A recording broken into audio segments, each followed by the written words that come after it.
పేదవాడి పక్షాన నిలబడతా, ప్రజా గొంతుకై నినదిస్తా. వాయిస్ ఆఫ్ వాయిస్లెస్, తెలుగువారి మనస్సాక్షి, సాక్షి టీవీ. సాక్షి టీవీ ప్రసారాల కోసం మీ స్థానిక కేబుల్ ఆపరేటర్ను వెంటనే సంప్రదించండి. నేడు సీఎం రేవంత్ రెడ్డి ఢిల్లీ వెళ్లనున్నారు. బనకచెర్ల అంశంపై కేంద్ర మంత్రిని మరోసారి కలవనున్నారు. 42% రిజర్వేషన్పై కేంద్ర పెద్దలతో చర్చించనున్నారు. విభజన సమస్యల పరిష్కారం కోసం పలువురు కేంద్ర మంత్రుల్ని కలవనున్నారు సీఎం రేవంత్.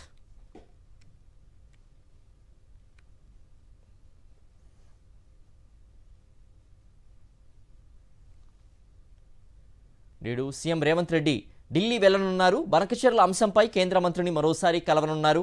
42% రిజర్వేషన్పై కేంద్ర పెద్దలతో చర్చించనున్నారు. విభజన సమస్యల పరిష్కారం కోసం పలువురు కేంద్ర మంత్రుల్ని కలవనున్నారు సీఎం రేవంత్.